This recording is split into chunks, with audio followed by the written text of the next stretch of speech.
Bonjour à tous et bienvenue dans cette nouvelle vidéo de formation au logiciel Proteus. Aujourd'hui, nous allons parler des fonctions de transfert et comment les simuler dans le logiciel Proteus.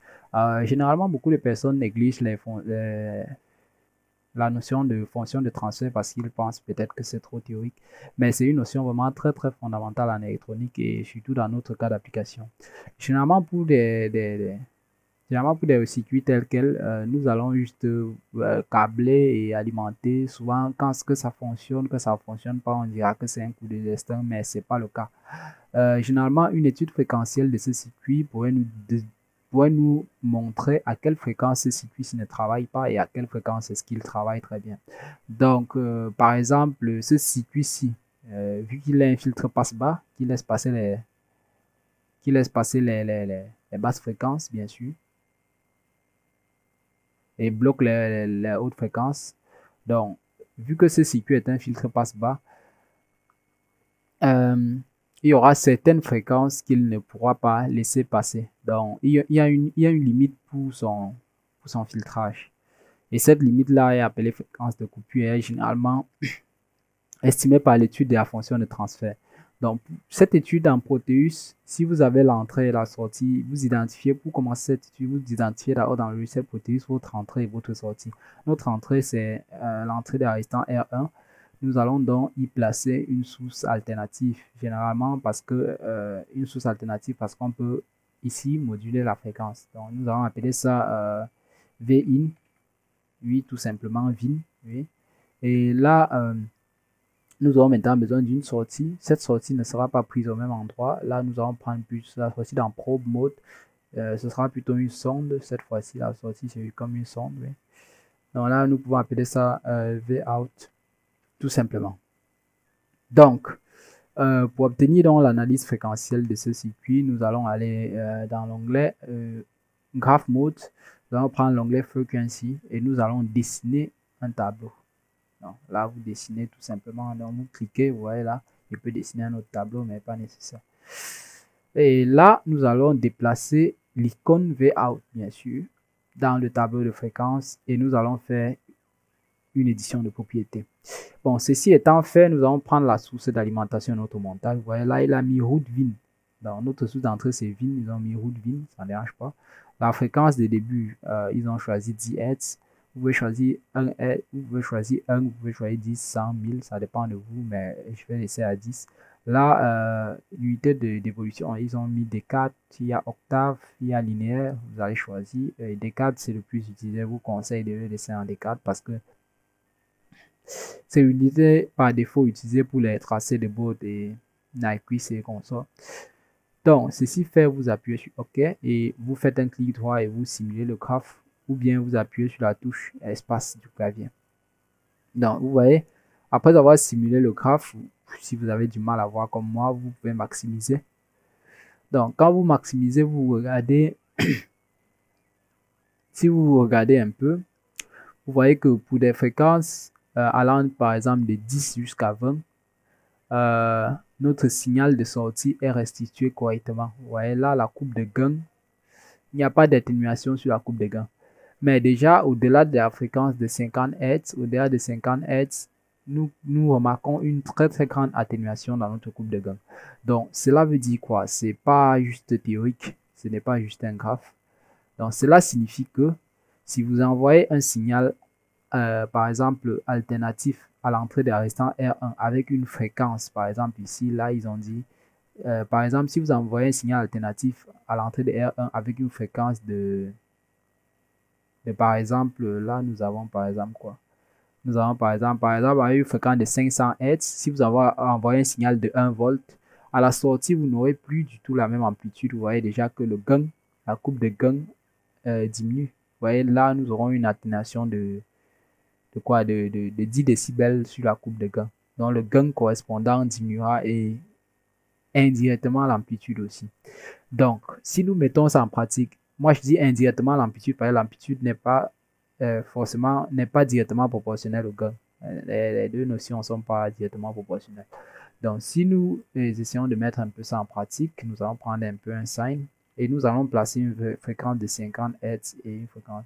Par exemple, voici une source de tension alternative. Là, nous allons la placer là. Et placer notre masse count là, oui. Donc, si nous entrons par défaut, il va prendre 5 volts et nous entrons là une fréquence par exemple de 50 Hz. On a vu, non, prenons d'abord une fréquence de 15 Hz, oui. Fréquence de 15 Hz parce que là, si nous prenons une fréquence de 15 Hz, le signal est totalement restitué sans problème. Plaçons cette fois-ci un voltmètre alternatif là.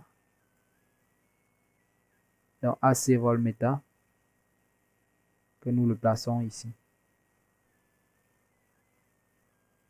Et nous plaçons notre point de masse. Donc si nous lançons la simulation là, là ils disent, qu'est-ce qu'ils ont dit, simula matrix. Bon là le problème c'est qu'il ne veut pas simuler les deux à la fois. Donc si nous enlevons ça, c'est obligé. Et nous resimulons. Là vous voyez,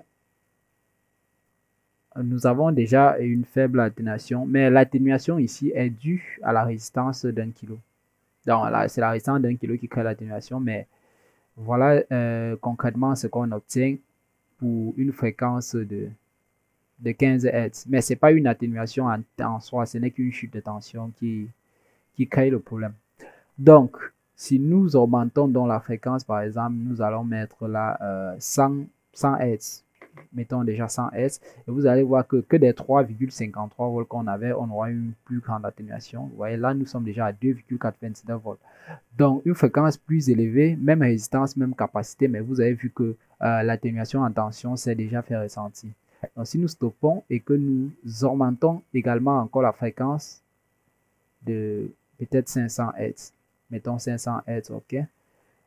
Quand on relance le fonctionnement, vous voyez là, nous sommes littéralement à 1 volt.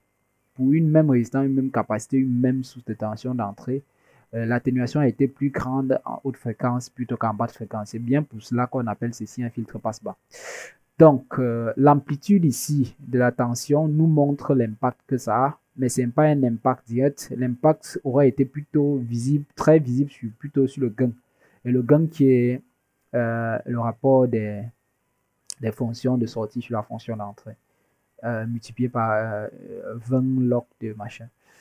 Donc, vous voyez ici cette atténuation-ci, ce qui signifie que, par exemple, pour notre amplificateur audio que nous avons réalisé dans les précédentes vidéos, par exemple là, nous avons le schéma de l'amplificateur audio que nous avons réalisé dans une précédente vidéo.